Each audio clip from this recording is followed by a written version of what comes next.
Baik, bismillahirrahmanirrahim. Assalamualaikum warahmatullahi wabarakatuh. Selamat pagi, siang, dan malam untuk mahasiswa yang tengah belajar mata kuliah manajemen investasi dan analisis portofolio.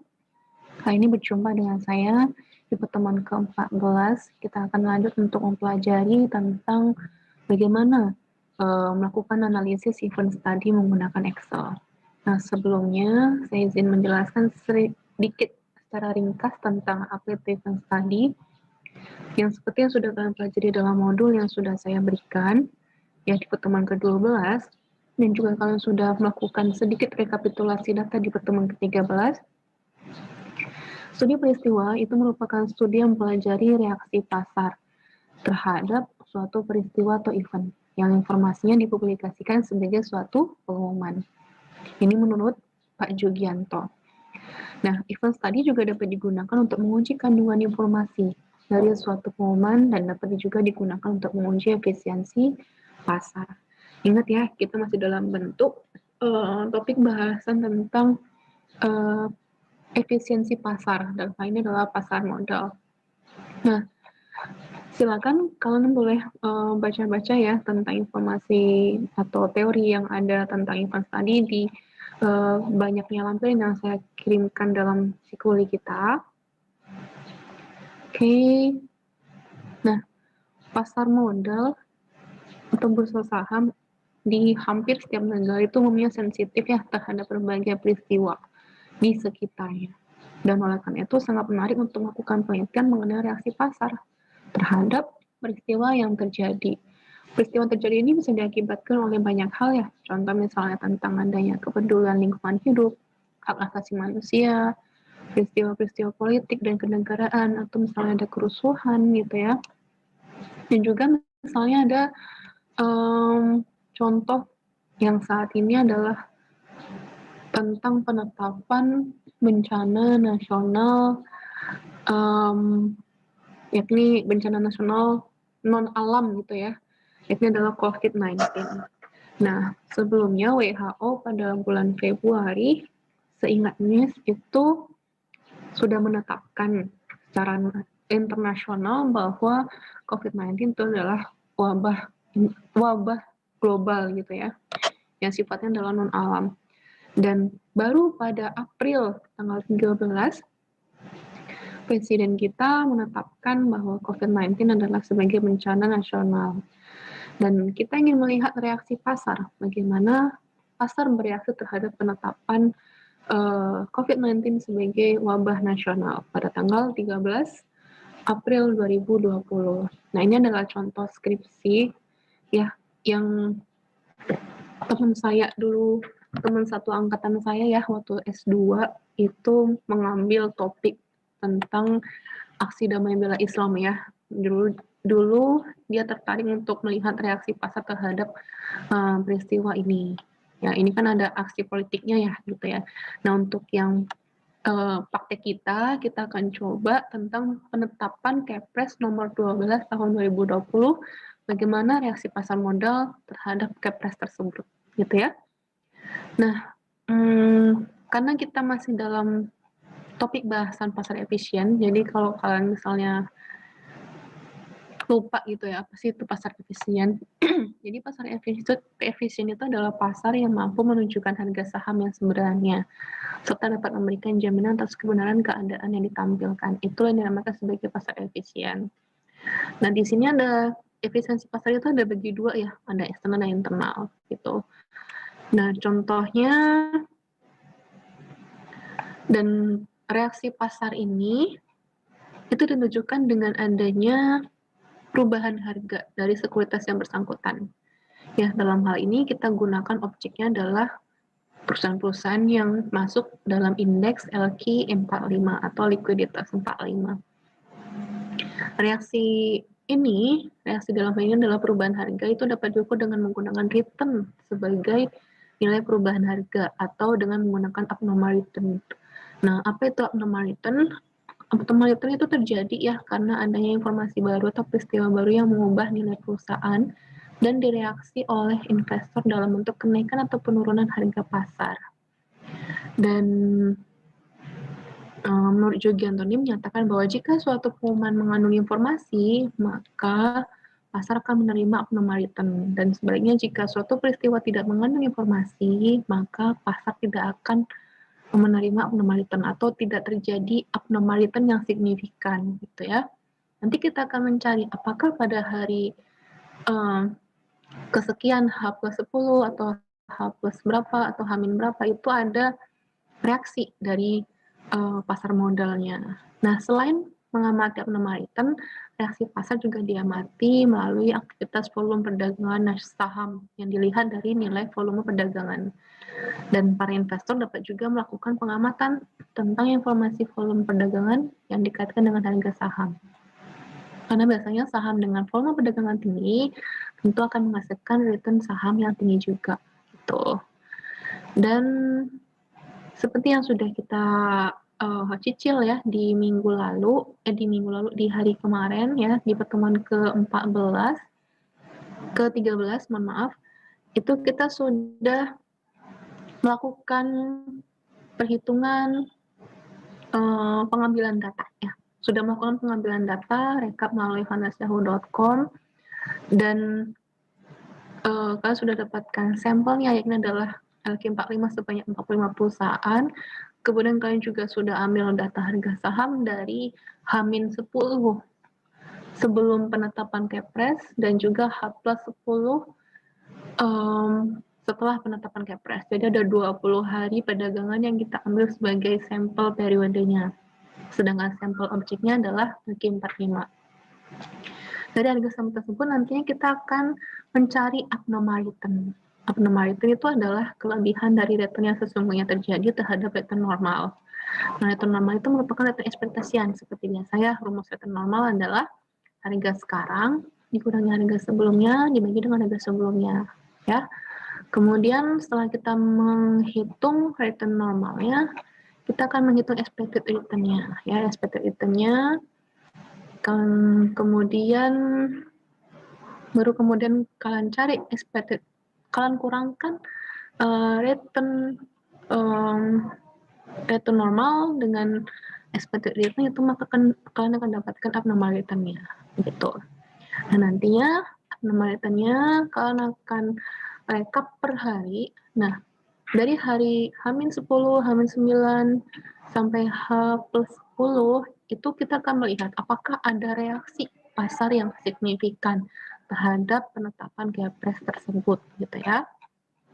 Nah, selain abnormalitas kita teliti, kita juga akan meneliti tentang bagaimana volume perdagangannya. Apakah ada perubahan yang signifikan antara sebelum dan sesudah penetapan Kepres gitu ya.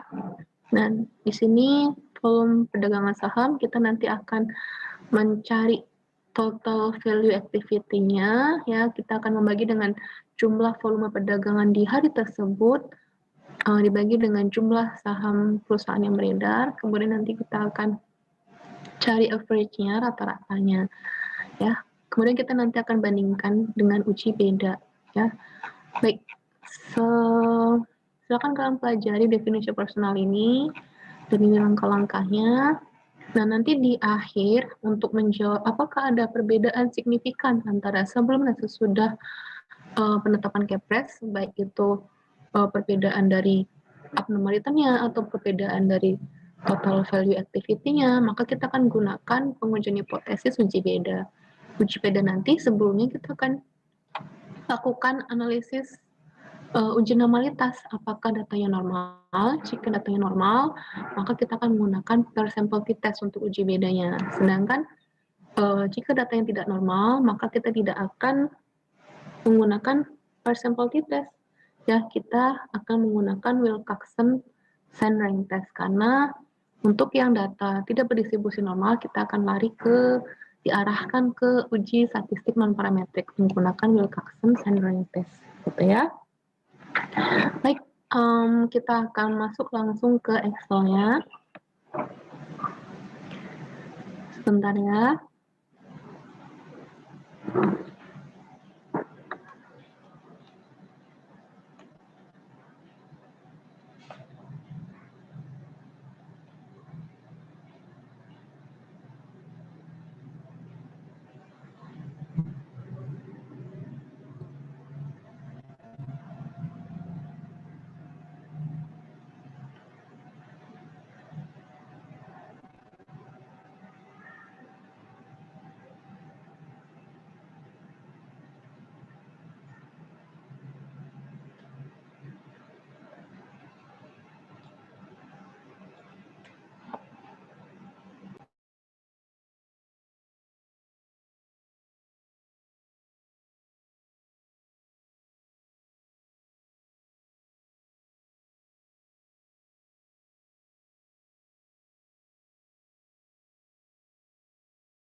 Baik, kemarin ya, kan saya sudah memberikan worksheet ya, worksheet di sini masih blank, masih kosong. Dimulai kemarin saya mintakan untuk mencari apakah ada berapa emiten sampel penelitian yang dalam hal ini adalah kalian sudah melisting nama kode dan nama emiten ya, ada 45 perusahaan good job yang sudah menyelesaikannya. Dan kemudian juga sebagai syarat ya untuk masuk sampel itu kan kita harus memastikan bahwa dari ke-45 perusahaan ini tidak ada yang melakukan aksi korporasi dalam halnya adalah merger atau misalnya stock split atau reverse stock gitu ya, itu dieliminasi. Namun dari hasil kalau melihat di website KSEI itu ternyata tidak ada yang melakukan aksi pada periode ini, yakni adalah tanggal 26 Maret sampai 27 April tidak ada aksi korporasi. Jadi alhamdulillah di sini yang kita gunakan adalah 45 utuh ya, tidak ada yang kita eliminasi. Kemudian setelah kita menentukan ini sampel, nah selanjutnya kita merekap data. Apa yang direkap? Yang pertama adalah close dan volume dari seluruh 45 emiten beserta indeks harga saham gabungan ya JKSE ini selama 10 hari sebelum dan 10 hari sesudah ya, 10 hari sebelum dan sesudah penetapan Kepres nomor 12 tahun 2020.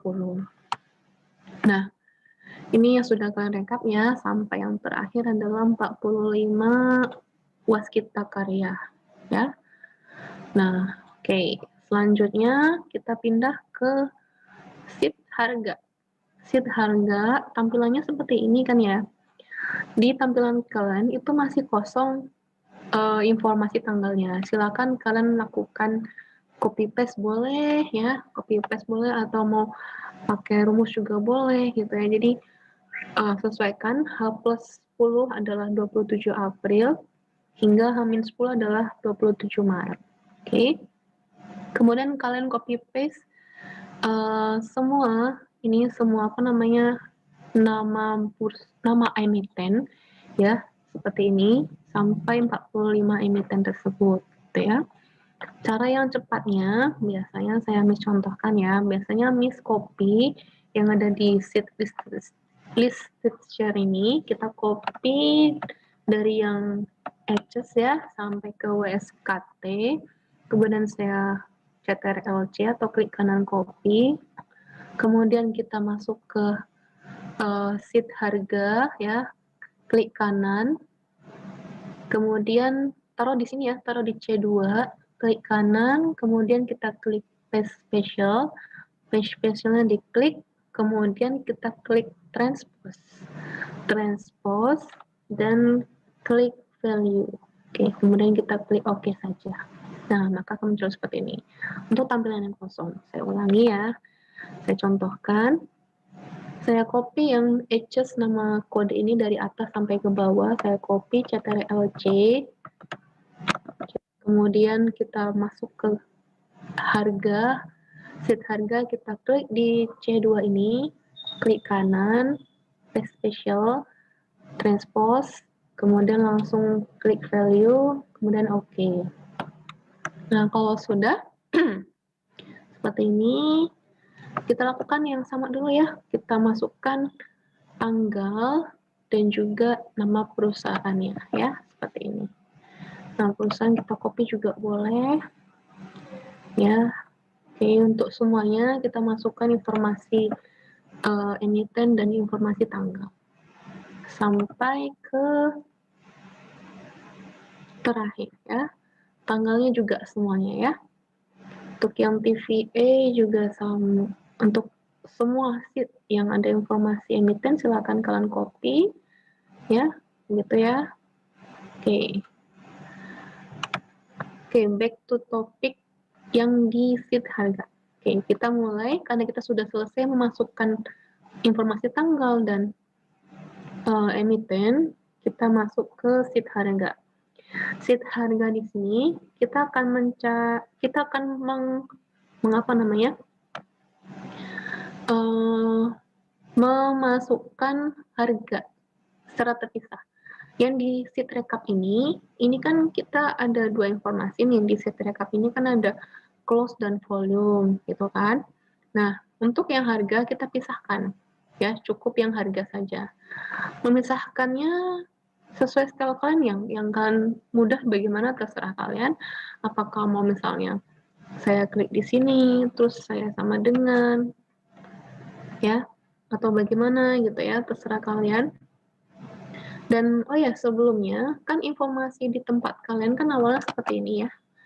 Awalnya informasi tempat kalian kan dimulai dari yang oldest, yang paling lama ya.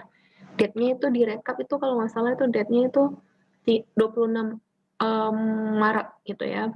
Nah, kita akan ubah menjadi yang terbaru ke yang tanggal terbaru ke tanggal terlama. Dengan cara kita klik kanan, blok semuanya, kemudian kita klik EZ ini, ya, kemudian kita klik EZ ini, kita pilih yang sort newest to oldest, gitu ya. Nah, maka akan tampilan di rekapnya itu adalah yang paling tinggi adalah 27 April, ya. Nah, karena ini nanti akan korelasi dengan sheet harga, di mana sheet harga di sini adalah H+10 adalah 27 April ya. H+10 bukanlah 27 Maret tapi adalah 27 April. Baru yang H-10 adalah 27 Maret gitu ya. Pastikan konsepnya sudah benar, sudah dipahami mana yang H+, mana yang H-. Oke, kalau sudah kita akan copy ya, jika yang ini edges ini copy ke kolom harga ya, seperti ini di bagian edges.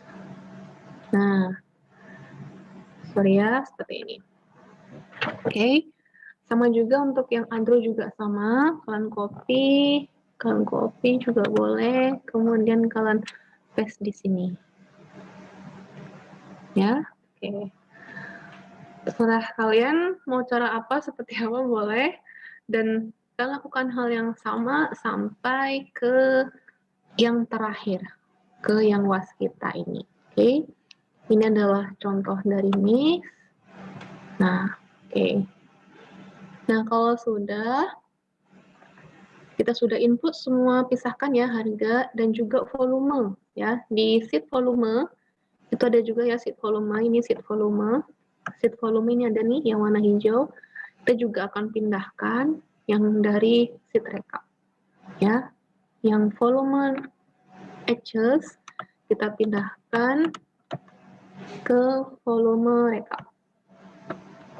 Dari volume rekap ke sheet volume di edges ini. Nah, seperti ini ya. Sama juga untuk yang Android juga sama, kita copy, kita pindahkan ke Android. Oke. Oke, lakukan hal yang sama sampai selesai. Oke ya, sampai selesai semuanya ya. Oke, jika sudah, kita pindahkan dari rekap ini ke volume dan juga sheet harga. Yang emitennya jangan lupa untuk pindahkan yang IHSG ya, sorry yang ini. Pindahkan yang rekap ini ya, harga indeks harga saham atau harga JKSE di sheet rekap ke sheet harga di yang kolom paling kanan. Ini adalah kolom IHSG. Nah, seperti ini ya. Jika kalian sudah pindahkan, maka informasi yang direkap ini sudah oke ya. Kita boleh hide atau kita boleh geser. Oke, kita hide saja agar lebih memudahkan. Oke. Baik, kita hide. Nah, sekarang informasi harga dan sheet harga dan sheet volume sudah oke. Sudah ready berarti. Selanjutnya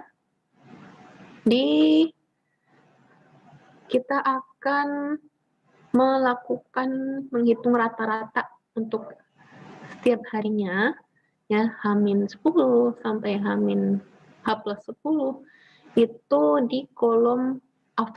Kolom AV ini ya, ini ada kolom rata-rata. Kita lakukan rata-rata ya. Silakan klik di AV3. Klik, kita tulis sama dengan,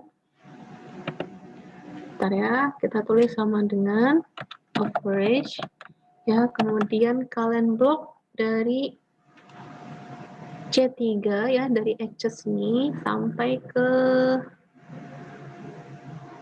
AU3 ya. C3 sampai AU3 itu average-nya.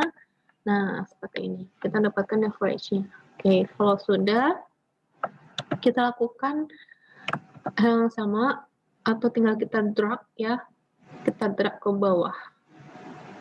Nah, begini. Kita sudah dapatkan informasi rata-rata harga saham ya. Dan ini juga sudah ada informasi close price, indeks harga saham. Baik, sheet harga sudah selesai kita input ya, sudah selesai kita pisahkan. Selanjutnya kita masuk ke sheet return. Sheet return itu kita akan menghitung return ya, return dari informasi harga yang sudah dilampirkan di sheet harga ini ya. Kita contohkan yang HS. HS ini sama dengan ya, ingat ya, rumus harga adalah harga sekarang, yakni adalah harga 27 April dikurangi dengan harga 24 April sebelumnya ya, dan kemudian dibagi dengan harga sebelumnya, yakni adalah 24 April ya. Jadi ingat, rumusnya adalah harga sekarang dikurangi harga sebelumnya dan kemudian dibagi dengan harga sebelumnya. Oke, kita hitung untuk yang edges ya, sama dengan kita masuk ke sheet harga, kita pilih yang 1490 ini ya, kemudian kita kurangi dengan yang harga di tanggal 24 April 1390, kemudian kita kasih kurung tutup, kurung buka juga di depannya tadi, baru kemudian setelah kita kurangi kita bagi dengan harga sebelumnya, ini adalah tanggal 24 April ya, 13.390. Nah, seperti ini sudah oke. Kemudian kita enter. Maka hasilnya adalah 0,0719.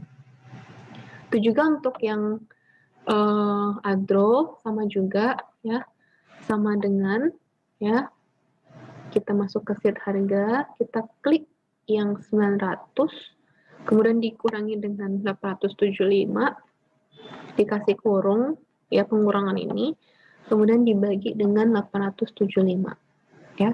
Kalau sudah, enter. Nah, enter hasilnya adalah 0,0286.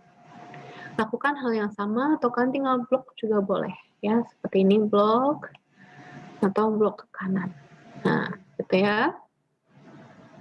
Terus sampai ke yang informasi waskita. Oke ya.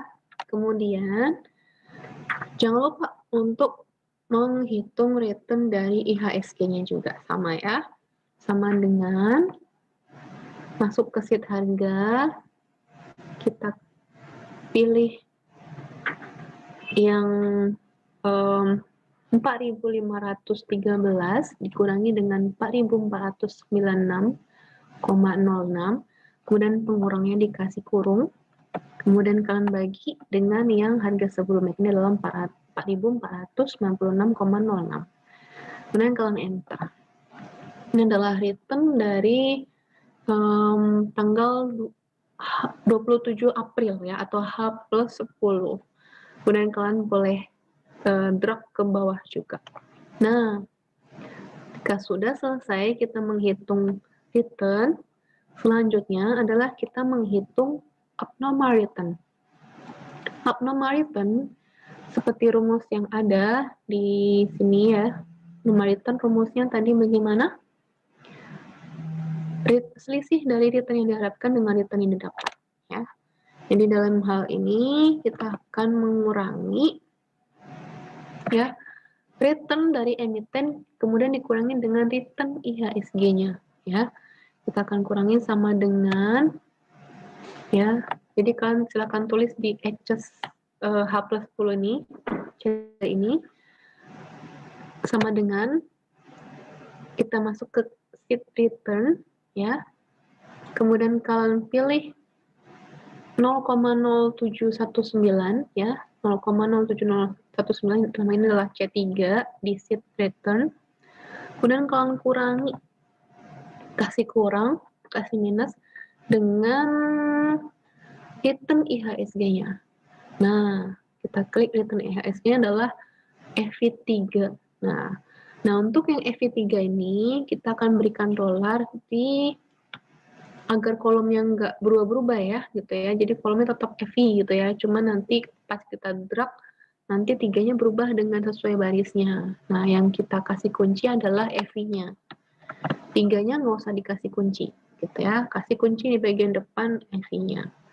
Jika sudah, ya kita kurangi ya tadi ya 0,0719 dikurangi dengan 0,0038. Kita enter. Hasilnya adalah 0,0681 ya. Kemudian kita lakukan drag. Ya, kita sudah melakukan ini, kita lakukan drag ke bawah. Kemudian kalian lakukan drag ke kanan ya. Seperti ini. Nah, kita sudah dapatkan abnormal return untuk setiap harinya dari H-10 sampai H+10 untuk seluruh 45 emiten. Oke. Kemudian selanjutnya kita akan melakukan perhitungan average atau rata-rata ya. Jadi dari kumpulan data abnormal ini kita akan menghitung rata-rata harian dari H-10 sampai H+10. H+10 kita hitung sama dengan average ya, kemudian kalian drop dari AU3 sampai C3 gitu ya, C3 sampai AU3. Oke, kemudian kita enter. Nah, hasilnya adalah di sini AAR-nya adalah 0,0058. Itu juga untuk yang kolom kumulatif abnormal return atau CAR ya, kalian cukup jumlahkan saja sama dengan sum ya. Kemudian kalian sum dari atau sum, sorry. Oke, kalian sum semua dari 45 emiten ini ya. Udah kita dapatkan CAR-nya. Nah, untuk AAR untuk H+10 kalian boleh drag hingga H-10 begini. Ya. Dan kalau sudah melakukan drag ini, maka informasi untuk AR ini perhitungannya sudah oke. Kemudian kita masuk ke sheet uji AR. Uji AR ini kita ingin melihat apakah ada reaksi. Nah, selanjutnya ya, setelah kita menghitung AR ya, abnormal return ini, semua ini, kita akan masuk ke sheet uji AR. Uji AR ini ya di sini. Di sini kita akan mengcopy nilai abnormal return yang ada di sheet AR ya, sheet abnormal return ini. Dengan cara kita taruh selnya di B2 ya. Kita taruh sel di sini. Kemudian kita blok ya B2 sampai B23. Kemudian juga kita blok ke kanan juga sampai ke AU23. Kita blok ya AR ini, kemudian kita copy Ctrl+C, kemudian kita pindah ke uji AR. Uji AR ya, kita selanjutnya ingin mempaskan dengan cara kita taruh selnya di A4. Kita taruh selnya di A4, kita klik kanan, kemudian kita klik paste special, kemudian kita pilih transpose, kemudian kita pilih value. Oke, sudah, maka kita tinggal klik OK. Maka ini adalah tampilan dari transpose-nya. Namun kita lihat di sini apakah ada kesesuaian atau tidak antara H-10 dan di sini adalah 27 April. Padahal 27 April adalah seharusnya adalah H+10 gitu kan ya. Nah, kita akan membalikkan ya yang Di sini adalah 27 Maret ya, sedangkan di sini adalah 27 April. Kita ingin membalikan dengan cara kita akan mengurutkan, kita blok ya B4 sampai B49, kemudian kita blok ke kanan ya seperti ini, kita blok semuanya. Kemudian kita klik di EZ, ini ya sort and filternya, kita klik, kemudian kita pilih custom sort ya. Sudah kita pilih custom sort, kita pilih optionnya adalah yang sort left to right ya. Kemudian kita pilih yang row 4. Row 4 dalam hal ini adalah tanggal ya. Kita pilih row 4, kemudian kita pilih sort on-nya adalah value, ordernya adalah oldest to newest. Kita ingin mengurutkan yang paling kiri adalah yang paling lama, sedangkan paling kanan adalah yang paling tanggal terbaru. Oke, kita pilih oldest to newest, kemudian kita klik OK. Nah, di sini sudah sesuai ya, bahwa H-10 itu adalah tanggal 27 Maret, begitu. Sedangkan H+10 adalah 27 April. Oke, sudah kita urutkan berdasarkan harinya. Selanjutnya kita akan menguji abnormalitan dengan one sample t-test. Namun sebelum kita menguji abnormalitannya dengan one sample t-test, kita lakukan analisis statistik deskriptif ya, untuk mengisi kolom tampilan seperti yang ada di tabel 4.1 seperti ini ya. Jadi kita pertama adalah untuk membuat dulu tabel deskriptif statistiknya untuk yang AR, bagaimana minimum, maksimum, min, dan standar deviasinya dari H-10 sampai H+10 ya. Nah, caranya kita menambahkan kolom isian ya di bawah ini, di bawah pas kita ini, kita tambahkan min, max, min, dan standar deviasi. Untuk yang min, ya kita cukup tulis rumusnya min, kurung buka, kemudian kita blok ke atas, ya sampai ke edges dari was kita. Kita enter, sama halnya juga dengan min, kita lakukan yang untuk maksimum, sama dengan max, kemudian kita blok dari edges sampai was kita. Oke, kita kurung tutup. Sama juga untuk yang min coverage ya, kita kurung buka, kita blok dari edges sampai was kita. Oke, ketika sudah, kita masuk ke standar deviasi, sama STDEV rumusnya, klik kurung buka, kemudian kita blok dari edges sampai ke was kita, kurung tutup. Nah, seperti ini tampilannya untuk yang statistik deskriptif H-10 dari 45 emiten. Dan kemudian kalian blok saja ya, kita blok, kemudian kita geser atau copy sampai ke H+10. Gitu. Dan isian ini sudah oke, ya ini adalah minimum, maksimum, min, standar deviasi untuk H-10 sampai H+10, dan kalian tinggal rekap seperti tampilan yang ada di tabel 4.1 ini. Nah, ini tampilannya ini kan kalau yang tabel 4.1 ini kan ada 2 event, ada 2 peristiwa ya. Ini adalah peristiwa aksi bela damai Islam yang 4 November dan 2 November. Nah, kalau kita kan cuma satu aja eventnya ya, ini adalah penetapan Kepres. Jadi cukup kolomnya cuma ini aja, jendela, min, maksimum, min, standar deviasi. Yang ini tidak perlu lagi, gitu ya. Oke, nah baik lagi ke sini, kita sudah melakukan statistik deskriptif, kemudian kita ingin menguji apakah ada reaksi setiap pada hari H-10, H-9, H-8 sampai ke H+10. Jadi 10 hari sebelum dan sesudah itu apakah ada reaksi dengan cara menggunakan ujian adalah one sample t-test. Nah, alat bantunya adalah SPSS. Silakan dibuka SPSS-nya. Kita buka SPSS-nya ya.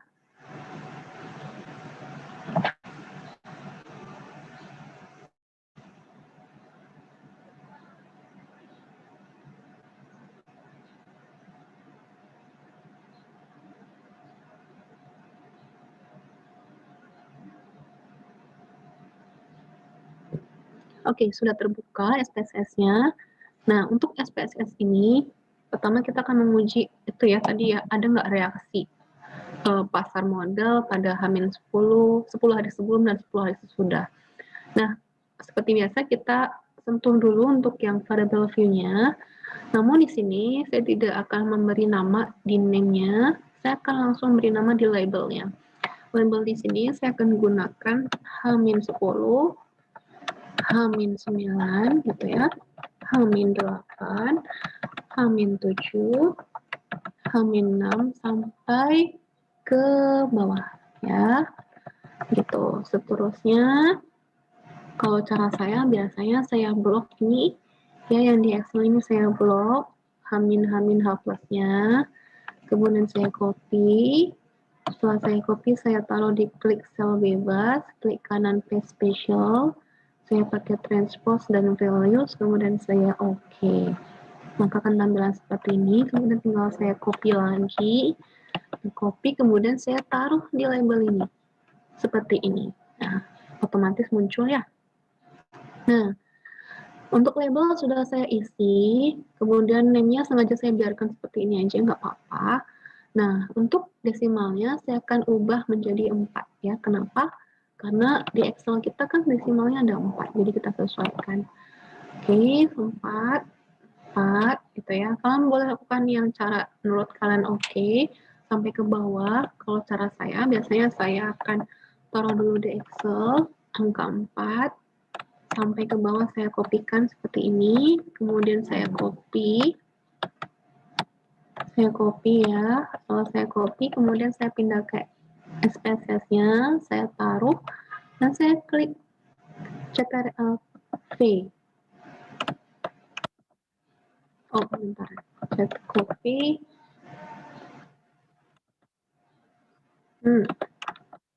Nah, sudah tercopy ya, jadi akan langsung seperti ini, desimalnya akan langsung berubah jadi 4, karena tadi sistemnya copy paste. Tapi kalau mau ngubah satu-satu juga boleh. Oke ya. Desimal sudah oke, label oke, kemudian kita pastikan misalnya adalah scale ya. Ya, pastikan semua untuk yang ini scale semua. Ya, kita ubah scale semua. Nah, sudah seperti ini, kita selesai untuk yang variable view, kita masuk ke data view. Data view, kita akan mengisi AR yang tadi, yang ada di sheet uji AR ya. Di sheet uji AR ini, kita akan copy dari min 0,0202 sampai ke H plus 10-nya ya, kemudian sampai ke bawah juga, tapi nggak boleh masukkan, tidak perlu masukkan itu ya, tidak perlu masukkan yang min, maksimum, minimum standar deviasi ya, cukup masukkan sampai waskita saja ya, cukup di blok yang sampai waskita saja. Jadi dari B5 sampai V49 yang kita blok, kita copy ya, kita copy, kemudian kita masuk ke SPSS, kita klik kanan, kita paste. Nah, ini adalah tampilannya. Nah, kita siap atau ready untuk melakukan uji one sample t-test. Silakan dicatat. Uji one sample t-test dimulai dengan cara mengklik analyze, kita klik compare means, ya, analyze compare means, dan kita pilih one sample t-test. Nah, muncul di log seperti ini, kemudian silakan di-copy semuanya, kecuali H0. H0 adalah tanggal 13 April itu ya, pas tanggal penetapannya. Kita pindahkan ke kanan, sudah kita pindahkan ya, kecuali H0 tinggal aja di sebelah sini. Nah, kita langsung klik OK saja. Nah, ini adalah hasil output ya untuk uji one sample t-test, dan silakan langsung masuk ke yang hasil tabel one sample test. Ini dia hasilnya ya, one sample test. Di sini ada kolom keempat adalah signifikansi. Muncul informasi hasil namanya signifikansi total. Untuk nilai ini sebenarnya cukup mudah untuk mempelajari apakah ada reaksi atau tidak dengan cara melihat nilai signifikansi. Jika nilai signifikansi di bawah 5%, maka itu menunjukkan ada reaksi pasar. Sedangkan jika nilai signifikansi yang di atas 5%, maka itu menunjukkan tidak ada reaksi pasar. Kita contohkan, H-10 sampai H-8 itu ada reaksi pasar. Kenapa? Karena nilai signifikansinya di bawah 5%.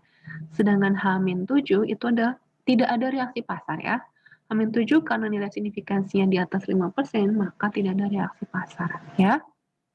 Nah, kemudian kalian rekap datanya ya, hasil ini seperti tampilan yang ada di tabel 4.5 ya, tampil 4.5 tampilannya seperti ini ya. Ini ada H-10, itu keterangan tidak ada reaksi, H-9 ini ada reaksi ya, untuk kasus yang kita sedang kerjakan gitu ya. Nah, setelah selesai, kita melakukan analisis uji uji one sample t-test. Jangan lupa untuk nge-save-nya. Kita save di folder event study dan beri namanya adalah hasil output one sample t-test ya. Kita save. Itu juga untuk yang inputnya juga jangan lupa di save ya, klik save, file save juga boleh, masuk ke folder event study dan dibuat nama inputnya adalah input one sample t-test. Oke, kita save. Oke, kita sudah. Langkah bagian kita close dulu yang input dan output SPSS-nya dan mari kita fokus untuk yang Excel sisanya. Nah, kita sudah melakukan pengujian abnormal return dengan one sample t-test dan diketahui ada beberapa hari yang menunjukkan reaksi dan ada juga beberapa hari yang tidak menunjukkan reaksi. Selanjutnya kita akan melakukan uji beda. Uji beda abnormal return sebelum dan sesudah pengesahan Kepres nomor 12 tahun 2020 ya. Nah, uji beda ini kita ambil dari average abnormal return ya, seperti ini tampilannya. Kita akan ambil data abnormal return-nya dari data AR, di sheet AR. Jadi saya klik di tanggal 27 April ini ya, AR-nya adalah sebesar, kita klik di sheet AR ini ya, kita klik di sheet AR, kemudian kita cari AR-nya adalah nilainya adalah 0,0058. Oke. Atau kalau misalnya mau copy biar cepat, kita coba masuk ke sheet AR ya. Kita masuk sheet AR, kemudian kita copy ini ya dari 0,0058 sampai ke 0,0244. Oke. Copy. Kemudian kita masuk ke tadi uji AAR ya, di sini kita pastekan di sini. Oke. Nah, tampilannya seperti ini ya. Nah, ketika sudah tampilan seperti ini, maka kita akan bedakan dua. Maksudnya bedakan dua, kita bagi dua. Maksudnya ya, kita bagi dua itu kita akan bagi mana yang sebelum, mana yang sesudah. Oke, yang sesudah ini adalah yang sesudah, data sesudah, dan ini adalah data sebelum. Data sesudah saya akan kopikan ke sini ya. Saya akan kopikan data sesudah. Begitu juga untuk data sebelum ya, data sebelum. Namun ingat di sini saya tidak bisa melakukan copy kemudian paste ya di sini. Kenapa? Karena di sini informasinya harus sejajar. Kita kan bandingkan di sini adalah H-10 dengan H+10 ya, H-9 dengan H+9 ya. Oleh karena itu pastikan yang untuk yang kolom AR sebelum ini kita copy satu-satu. H-1 kita copy ke sini ya. Atau kita copy terus paste ke sini gitu ya. H-2 juga sama, H-3 juga, H-4. Nah, ini ya. Nah, lakukan hal yang sama sampai terakhir. Oke ya. Oke. Udah oke ya, sudah sejajar, jadi kita sudah siap untuk melakukan uji beda. Uji beda average abnormal return itu kita akan menggunakan alat bantu SPSS lagi. Silakan buka lagi SPSS-nya.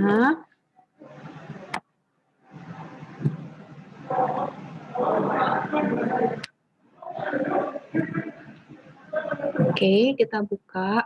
Nah, untuk uji beda, kita akan menggunakan dua ukuran ya, dua di sini. Jadi kita akan tulis di Variable name itu adalah AAR sebelum.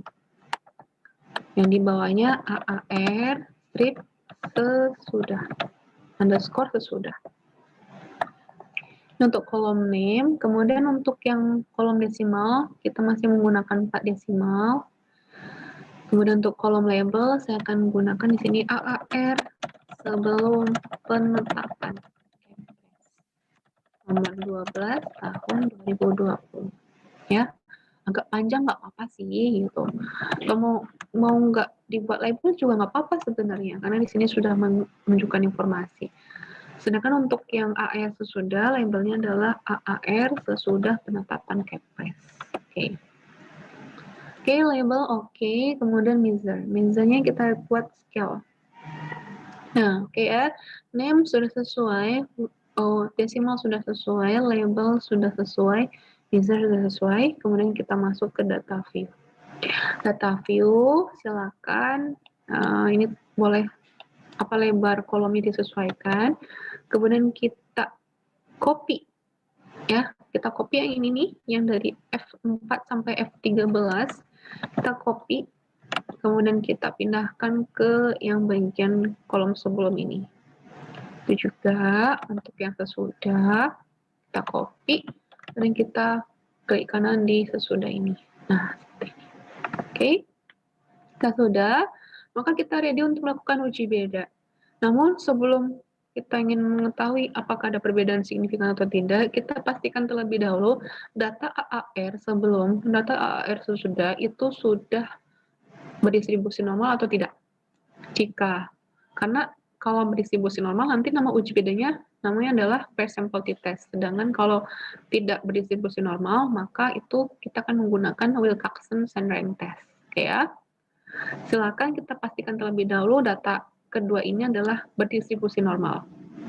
Kita klik analyze, kita lakukan uji normalitas dengan cara, silakan dicatat, klik analyze, kemudian pilih non-parametric test, kemudian pilih legacy dialogs, kemudian pilih one sample KS ya. Kalau yang tampilannya berbeda, nggak apa-apa, pokoknya cari namanya one sample KS ya. Kalian klik one sample KS, nah, maka muncul tampilan seperti ini. Selanjutnya, silakan kalian pindahkan semuanya ke kotak kanan. Setelah kalian pindahkan ke kotak kanan, kalian tinggal klik OK. Maka akan muncul hasil di sini. Hasil bisa kalian lihat dari asim signifikansinya, ya. Asim signifikansinya di sini ada tutel. Di sini akan kalian dapatkan bahwa AAR sebelum dan sesudah nilainya adalah di atas 0,05. Karena nilainya di atas 0,05, ya, asim signifikansinya untuk uji normalitas, maka menunjukkan bahwa data AAR sebelum dan sesudah itu berdistribusi normal. Karena data yang berdistribusi normal, maka nanti kita akan melakukan uji beda dengan per sample t-test, bukan dengan Wilcoxon, gitu ya. Nah, cara untuk melakukan uji beda, ya, pertama klik analyze, kemudian kalian pilih compare means, kemudian kalian pilih per sample t-test. Per sample t-test kalian klik, kemudian kalian akan muncul tampilan seperti ini. Selanjutnya kalian pindahkan ya, sebagai pasangan yang pertama ini adalah AAR sebelum dan AAR sesudah. Nah, kalian cukup pindahkan ke kanan seperti ini, maka akan menghasilkan pasangan seperti ini. Nah, ketika kalian sudah melakukan hal seperti ini, tinggal kalian klik OK untuk mendapatkan hasil. Kita klik OK, maka akan dapatkan keluar hasil per sample t-testnya, dan silakan langsung fokus ke bagian per sample t-test ini, ya, yang paling bawah ini. Nah, dari hasil per sample t-test yang didapatkan signifikansinya itu adalah 0,240. Artinya, karena nilai signifikansi di bawah 0,05% menunjukkan bahwa tidak terdapat perbedaan yang signifikan antara abnormal return sebelum dan sesudah penetapan Kepres nomor 12 tahun 2020. Gitu ya. Jadi sebenarnya kalau menurut saya ya, kenapa nggak terdapat perbedaan signifikan? Karena sebelum kita sangat terlambat dalam menetapkan bencana wabahnya dibandingkan dengan WHO. WHO sudah dari Februari atau Januari sudah mulai ancang-ancang ya untuk menetapkan wabah globalnya, sedangkan Indonesia baru April gitu kan, agak lambat gitu ya. Makanya nggak nggak terlalu kaget banget perusahaan dalam hal ini adalah perusahaan pasar modal dalam memberikan reaksi gitu, sehingga tidak dapat perbedaan signifikan. Mungkin misalkan kita cari rentang yang lebih panjang ya, misalnya nanti kita akan menguji rentang apa namanya kinerja keuangan 3 tahun sebelum, 3 tahun sesudah gitu ya. Uji beda 3 tahun sebelum dan sesudah pandemi gitu ya. Itu pasti akan terlihat mungkin ada perbedaan yang signifikan gitu ya, sebelum dan sesudah pandemi gitu ya. Oke, itu adalah hasil untuk kalian nanti bisa melakukan rekap di tabel tadi, tabel 45 kan untuk yang one sample t-test ya. Sedangkan untuk uji beda tabelnya adalah ini dia. Tabelnya untuk uji beda adalah yang ini, uji hipotesis 1. Nah, seperti ini. AAR setelah dan sebelum itu signifikansinya adalah ternyata 0,240. 0,240 artinya hipotesis satunya ditolak ya. Ya, hipotesis satunya ditolak artinya tidak ada perbedaan yang signifikan average abnormal return sebelum dan sesudah penetapan Kepres gitu. Ya. Nah, selanjutnya kita sudah selesai nih membahas meneliti tentang AAR atau average abnormal return. Kita ada satu ukuran lagi, ini adalah volume trading activity. Oke. Sebelum kita bahas untuk trading volume activity, silakan kita save dulu ya ini di folder event study, kita masukkan hasil output hipotesis abnormal return. Oke, ini ya. Kita close. Dan juga inputnya kita save juga. Input, kita masukkan dalam folder event study. Kita beri nama dengan input tadi apa? Input hipotesis abnormal return. Oke. Kalau sudah, kita save. Dan kita close saja SPSS-nya dan mari kita fokus kembali ke Excel kita. Jadi tadi hasil uji bedanya apa? Ternyata tidak ada perbedaan signifikan. Karena signifikansinya 0, sebesar 0,204 ya tadi ya, di bawah 5%. Oke, gitu ya. Silakan kalian buat uraian yang seperti yang saya cantumkan di contoh riset event tadi ini ya, seperti ini ya, tampil 49 ini yang lebih cakep nih. Oke ya, kita sudah selesai untuk uji AR, uji bedanya, dan mari kita fokus ke volume. Ada satu indikator lagi selain abnormal return adalah volume perdagangan ya. Volume perdagangan itu, oke kita bahas coba bentar ya. Volume perdagangan itu atau trading volume activity itu menunjukkan aktivitas perdagangan saham dan mencerminkan seberapa aktif dan liquid suatu saham diperdagangkan di pasar modal. Nah, perhitungan TVI ini dilakukan dengan membandingkan jumlah saham perusahaan yang diperdagangkan dengan keseluruhan jumlah saham yang beredar ya, selama periode penelitian. Dalam hal ini adalah periode sampai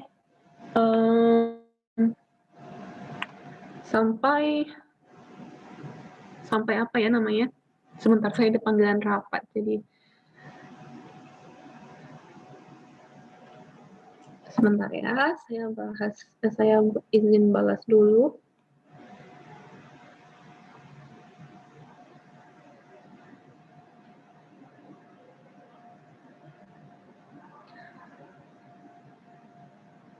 Nah, baik kita lanjut ya tadi ya. Jadi kita akan melihat apakah ada perbedaan signifikan antara volume perdagangan sebelum dan sesudah penetapan Kepres ini ya. Jadi kita akan melihat, mari kita masuk ke Excel-nya. Ini Excel-nya, dan ini Excel-nya ini sudah kalian rekap tadi ya, di awal video tadi kita sudah rekap seperti ini. Namun untuk yang H-11 atau 26 Maret kita tidak perlukan ya, jadi cukup 27 Maret sampai 27 April saja. Yang 26 Maretnya tidak perlu ya. Nah, ini sudah oke semuanya. sampai ke kanan, sudah oke, sampai ke waskita. Ada satu yang belum kita input, yakni adalah total saham beredar. Total saham beredar ini kita harus mencari terlebih dahulu di mana? Di website. Website mana? Website IDX ya. Saya akan ajarkan bagaimana cara mencari total saham beredar. Kita buka dulu idx.co.id, kemudian kalian cari di menu data pasar, kemudian kalian masuk ke ringkasan saham, ringkasan performa perusahaan tercatat. Oh, sorry. Sepertinya ringkasan saham. Kita coba lihat dulu ya, saya lupa. Iya benar, di ringkasan saham ya. Di ringkasan saham, jadi kan tadi data pasar, kemudian kalian cari ringkasan saham. Nah, di ringkasan saham ini, silakan kalian ubah tanggalnya menjadi tanggal 27 April. 27 April 2020. Ubah tanggalnya menjadi tanggal terakhir dari periode kita. Periode kita adalah kan 26 Maret sampai 27 April ya. Nah, kita ubah, sudah kita ubah. Kemudian silakan kalian ambil kode sahamnya, udah di checklist ya, volume ini checklist boleh, nama perusahaan tertingginya nggak usah, nilai juga nggak usah, terendah nggak usah, frekuensi nggak usah, penutupan nggak usah, selisih juga nggak usah, langsung ke listed share ya, listed share-nya ya. Jadi pastikan 4 ini terokekan, terpilih. Kode saham, volume, nama perusahaan, dan listed share. Atau volumenya nggak usah deh, dan volumenya kita sudah ada gitu kan ya. Kode saham, nama perusahaan, dan listed share-nya. Kita klik ya, kita cari. Nah, seperti ini. Nah, untuk lebih bagusnya lagi, silakan kalian tampilkan misalnya 50 entries. Ya, 50 entries seperti ini. Oke, kita mulai dari mencari Aces ini ya, Aces. Berapa total saham beredarnya atau listed share-nya? Silakan kalian cari, ini dia Aces. Aces listed share-nya adalah 17 miliar 150.000 lembar saham. Ini lembar saham ya, listed share itu adalah jumlah saham beredar. Jadi jumlah saham beredar di pasar modal adalah sebanyak 17 miliar gitu ya. Di copy Aces ini dan kalian taruh di sini. Ya, hilangkan komanya gitu. Kalian boleh hilangkan titiknya ini nanti di akhir juga boleh. Yang penting pastikan jangan berkoma-koma atau bertitik-titik ya, karena ini adalah bulat kan. Nah, oke, seperti ini lakukan hal yang sama untuk yang ADRO. Ini dia ADRO. Nah, berapa jumlah listed share-nya? Listed share-nya adalah 31 miliar sekian-sekian. Kita copy ya. Kita hilangkan titiknya. Boleh kalian hilangkan titiknya di nanti sekaligus semuanya juga boleh. Kalian copy dulu juga boleh gitu ya. Oke. Nah, udah 2 selesai, kita masukkan lagi Akra sampai selesai di waskita ya. Lakukan ya, cari di sini di website ini dan inilah hasilnya. Ya, sudah saya cari di sini agar memudahkan. Oke, kita sudah dapatkan total saham beredar di masing-masing emiten. Selanjutnya kita pindah ke TVA.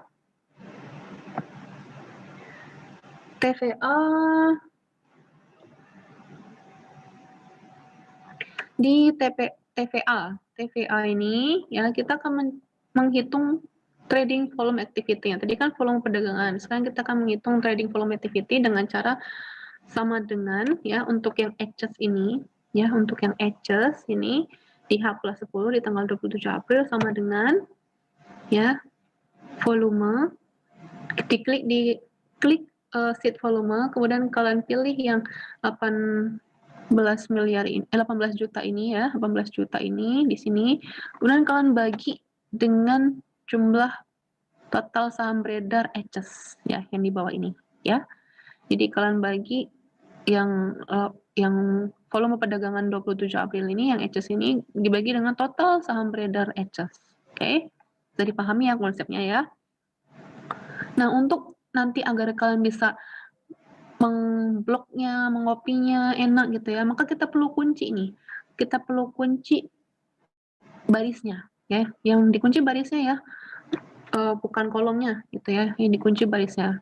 maka kita kunci di depan 25 ini. Oke, kita kasih $. Yang depan C-nya nggak usah pakai kunci ya, agar nanti bisa scrolling pas kita geser ke kanan, itu tinggal oke gitu ya. Kalau sudah kita klik enter, maka ini akan muncul hasilnya adalah sebesar 0,0011 gitu. Nah, ketika sudah, selanjutnya kita klikkan, tinggal kalian copy ke kanan, copy ke bawah, ya, memudahkan kalian atau tinggal ya pokoknya sampai ke bawah oke, sampai ke kanan oke, gitu. Nah, seperti ini. Gampang kan? Nah, kalau sudah, tinggal kita lakukan perhitungan average. Average ini ya simple, tinggal kalian sama dengan average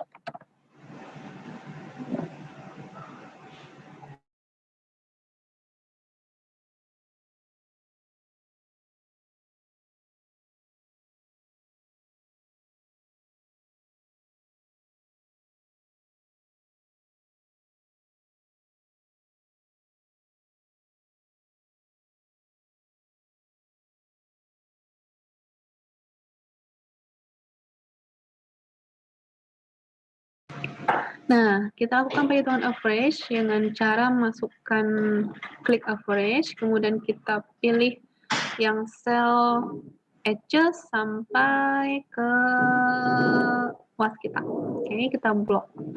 Dari C3 sampai AU3 untuk yang H+10. Oke, kita enter.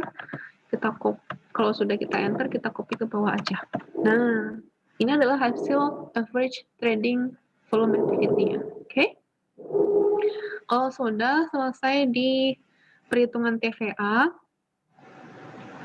nah selanjutnya kita akan melakukan uji statistik deskriptif trading volume activity.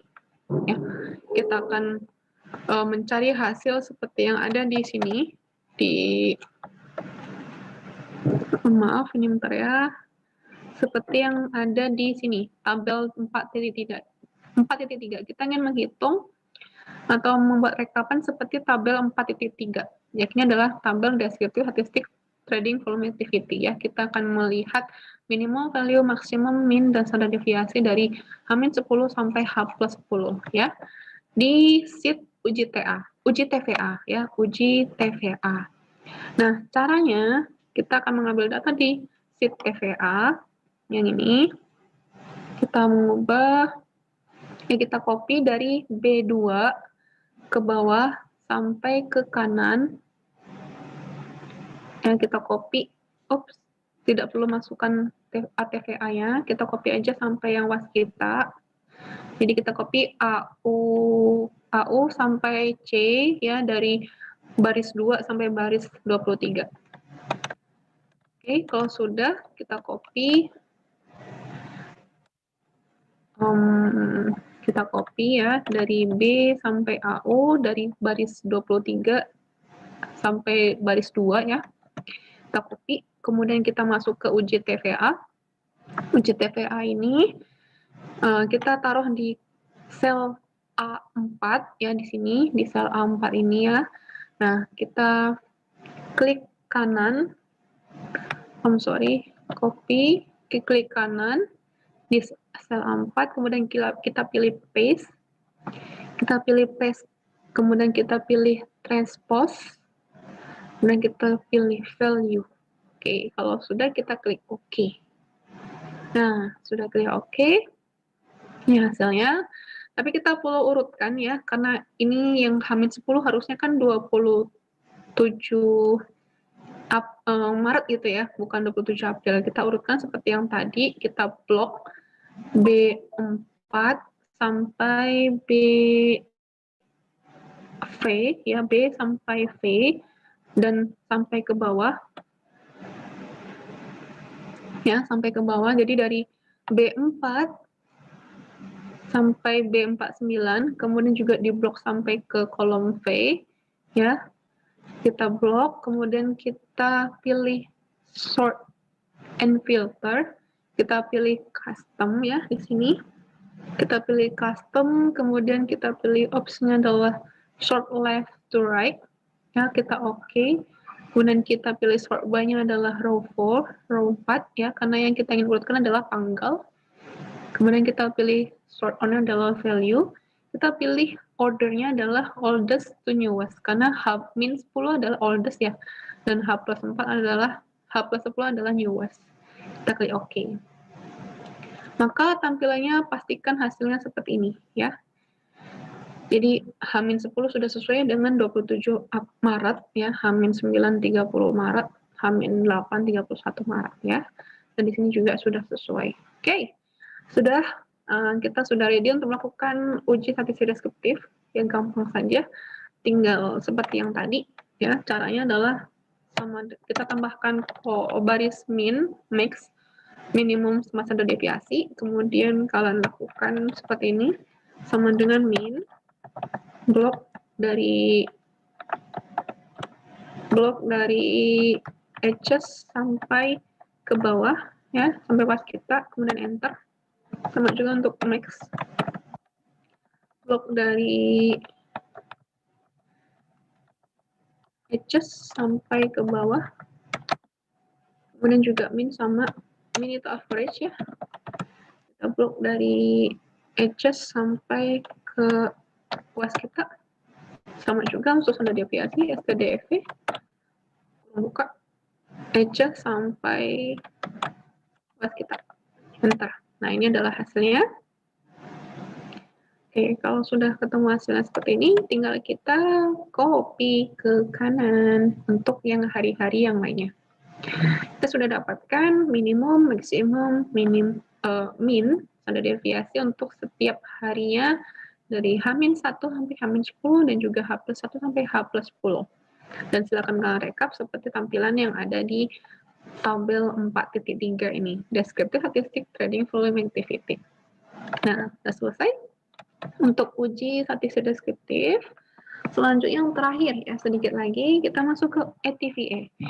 ATVA kita akan menguji uji beda ya, seperti yang tadi kita melakukan hal yang sama seperti uji beda di AAR ya.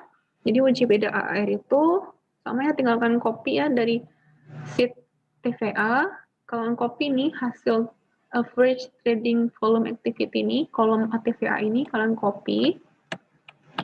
Setelah kalian copy, kalian pindahkan ke uji ATVA ya. Kemudian kalian paste di sini. Nah, seperti ini ya. Ini hasilnya. Ini adalah hasil copy paste-nya. Selanjutnya, kita akan membaginya menjadi kolom sebelum dan kolom sesudah. Ini adalah kolom sesudah dan ini adalah kolom sebelum. Untuk kolom sesudah, tinggal kita copy saja ya. Seperti ini, copy, kemudian kita pindahkan ke sini. Nah, muncul. Kemudian untuk yang kolom sesudah, itu kalian kopinya sesuai dengan informasi di sini ya. H-1, H-2 terbalik gitu ya. Kalau yang sini kan tadi gitu. Tinggal kalian copy, H-1 kita pindahkan ke sini, H-2 kita pindahkan ke sini, H-3 kita pindahkan ke sini, H-4 kita pindahkan ke sini, H-5, H-6 sampai ke H-10. Oke, sudah ready, kita lakukan uji beda. Selanjutnya, ini datanya sudah oke ya. Selanjutnya kita akan membuka SPSS-nya. SPSS yang terakhir kali ini. Kita buka SPSS-nya.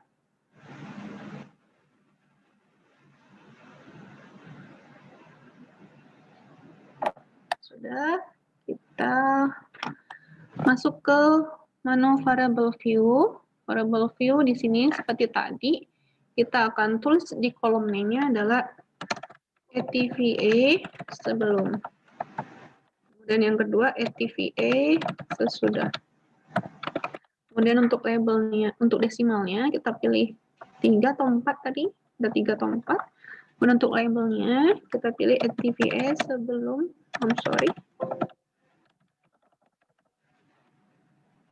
ATVA sebelum penetapan Kepres nomor 12 tahun 2020.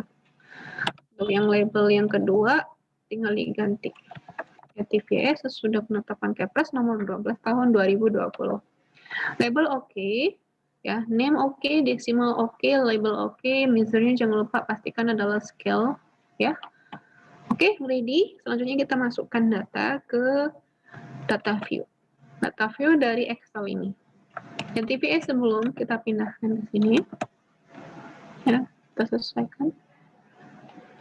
Dan juga untuk NTPA sesudah kita pindahkan ke sini. Nah, oke, ready ya. Tinggal sedikit lagi kita akan lakukan uji beda. Seperti biasa, sebelum kita lakukan uji beda, kita pastikan apakah data kedua kolom ini berdistribusi normal atau tidak. Jika salah satunya tidak berdistribusi normal, maka harus lari ke uji statistik non-parametrik. Jika kedua-duanya adalah berdistribusi normal, baru bisa menggunakan uji beda per sampel t-test yang statistik parametrik gitu ya. Jadi bedanya gitu ya. Jadi misalnya salah satu nih ada yang nggak berdistribusi normal, maka mau nggak mau harus yang statistik non-parametrik, yakni adalah dengan uji beda Wilcoxon. Oke, kita lakukan uji beda terlebih dahulu dengan cara klik Analyze, pilih non-parametric test, kemudian pilih Legacy Dialogs, kemudian pilih One Sample TS. Jika tampilannya berbeda, silakan pokoknya cari One Sample T-Test di non-parametric test ini. Kita klik One Sample T-Test, One Sample Kolmogorov Test ya, One Sample Kolmogorov Test, bukan Sample T-Test. Oke, kita pindahkan FTVA ini dan FTVT sebelum ke kanan. Dan sudah kita klik langsung OK. Nah, di sini akan muncul tampilan. Tampilan di sini untuk yang ATVA sebelum itu nilai signifikansinya adalah 0,013, sedangkan ATVA sesudah adalah 0,200. Terlihat di sini bahwa ATVA sebelum itu nilainya di bawah 5%. Di bawah 5% artinya data ATVA sebelum tidak berdistribusi normal. Ya, sedangkan untuk FTVS sudah berdistribusi normal datanya. Nah, oleh karena itu, karena kedua-duanya tidak sama ya, gitu ya. Dalam hal ini adalah FTVS sebelum tidak berdistribusi normal, maka kita akan melakukan uji bedanya dengan uji beda statistik non-parametrik, yakni adalah uji beda Wilcoxon. Oke, cara uji beda Wilcoxon, caranya kita klik Analyze, kita pilih non-parametric test, ya, kemudian kita pilih Legacy Dialogs, kemudian kalian pilih Two Related Sample, ya, ini adalah Two Related Sample, kalian pilih. Setelah itu akan muncul tampilan seperti ini. Silakan kalian pindahkan, ya, menjadi satu pasangan, ya, ATVA sebelum, ATVA sesudah, menjadi satu pasangan seperti ini ya.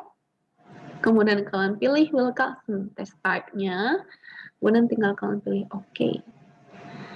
Nah, ini adalah hasilnya untuk Wilcoxon Sandring testnya. Silakan kalian masuk ke tes statistiknya. Di sini terlihat tes statistiknya menunjukkan asing signifikansinya di atas 0,05%. Sorry, di atas 0,05 atau di atas 5%, ya. Artinya bahwa hipotesis 2 dalam ini hipotesis yang menunjukkan bahwa ada perbedaan signifikan antara volume perdagangan sebelum dan sesudah penetapan Kepres itu ditolak, gitu ya. Jadi artinya yang benar di sini dari hasil ini menunjukkan bahwa tidak terdapat perbedaan signifikan total volume perdagangan activity sebelum dan sesudah penetapan Kepres. Kira-kira bisa dipahami ya. Yang di sini saya akan buat di hasilnya di sini ya, sama dengan di sini. Nah, tidak ada perbedaan signifikan karena signifikansinya adalah sebesar 0,374 ya, di atas. Masya Allah, saya lupa tadi ya, di atas. Ini juga di atas. Oke ya, tidak ada perbedaan signifikan FTVA sebelum dan sesudah penetapan nomor 12 tahun 2020. Oke, karena nilai signifikansinya sebesar 0,3. Oke, sudah selesai untuk perhitungannya. Ya, jangan lupa disimpan. Yang ini kita simpan ya. Dalam folder event study, kita buat sini adalah input hipotesis ATVA. Oke, kita save. Kemudian selanjutnya output juga kita simpan ke dalam folder event study. Hasil output hipotesis ATVA. Kita save. Dan kita close ya. Yang SPSS kita close, dan alhamdulillah kita sudah menyelesaikan worksheet kita ya. Silakan dipelajari kembali jika ada kesulitan, lebih baik kalian lakukan step by step ya. Jangan melanjutkan video sebelum kalian memahami yang step sebelumnya. Nah, di sini sudah kita dapat gambarnya. Jadi untuk rumusan masalah, kan kemarin di grup WhatsApp saya sudah memberikan rumusan masalah ada 3. Yang pertama, bagaimana reaksi. Nah, untuk reaksi itu kalian lihat dari sheet uji AR-nya ya. Dari hasil uji AR-nya di sini misalnya dapatkan tadi ada di H-10 sampai H-8 ada reaksi gitu ya. Kemudian untuk yang rumusan masalah kedua, ternyata jawabannya tidak ada perbedaan signifikan average abnormal return sebelum dan sudah pengesahan Kepres ya. Karena nilai signifikansinya di atas 0,05 gitu ya. Sedangkan yang jawaban rumusan masalah ketiga, jawabannya adalah tidak ada perbedaan signifikan TVS sebelum dan sudah penetapan Kepres nomor 12 tahun 2020 karena signifikansinya di atas 5% gitu ya. Oke, baik, itu adalah hasil pembahasan kita untuk praktikum event study ya. Misalnya nanya gitu kan, Miss kenapa kok hasilnya nggak ada perbedaan signifikan, padahal kan dampak ekonomi dari pandemi ini kan nyata gitu kan sebenarnya kan. Ini ada banyak faktor yang mempengaruhi, misalnya karena kita hanya mengambil 10 hari sebelum dan 10 hari sesudah gitu ya, itu juga mempengaruhi. Misalnya ada juga penelitian yang mengambil 30 hari sebelum dan 30 hari sesudah gitu ya, untuk melihat reaksi pasarnya dan melakukan uji bedanya. Namun kalau menurut hemat saya, ini kenapa tidak ada perbedaan signifikan, karena sebenarnya pandemi itu bukan dimulai pada 27 Maret ya. Pandemi itu sudah mulai terasa dari Januari gitu ya. Sudah mulai pas lockdown itu pada saat Maret awal gitu ya. Jadi sudah mulai terasa. Yang saya bandingkan di sini sebenarnya kurang tepat, karena harusnya adalah yang dibandingkan adalah sebelum penetapan wabah global oleh WHO, karena saat itulah menjadi acuan bagi negara-negara lainnya untuk melakukan penetapan Kepres di negaranya masing-masing gitu ya. Jadi ada banyak faktor ya yang menjadi pertimbangan kenapa tidak ditemukan perbedaan signifikan ya reaksi pasar atas penetapan Kepres kita gitu ya. Nah, harapannya dengan ini kalian mendapatkan skill baru yang nantinya menjadi wawasan kalian ketika saya bingung nih mau ngambil topik skripsi apa nanti, pas kebetulan ada yang lagi booming nih peristiwa, misalnya ada pemilihan presiden misalnya gitu kan, atau misalnya ada event-event yang itu memberi dampak besar bagi pasar modal ya, bagi kebijakan pasar modal di Indonesia terutama, kalian boleh menggunakan judul ini ya. Dan alhamdulillah saya sudah memberikan gambarnya seperti ini. Jadi saya juga memberikan contoh bagaimana penulisan bab 1, 2, 3, 4, 5, 6 yang saya share di Sikuli itu ya. Jadi harapannya jangan sampai ada di antara kalian yang tidak berusaha untuk memahami topik ini ya. Harapannya kalian semuanya bisa. Jadi tujuan saya untuk masuk mata kuliah MIFO ini adalah memberikan kalian gambaran kira-kira kalian mau ngapain, ngambil topik apa gitu kan, atau mau skripsi apa, seperti itu. Oke, terima kasih untuk pembahasan kita pada pertemuan ke-14 kita ya. Saya akan berikan tugas untuk terkait ujian akhir ya, namun izin untuk mungkin nanti malam saya akan berikannya. Oke, Assalamualaikum warahmatullahi wabarakatuh.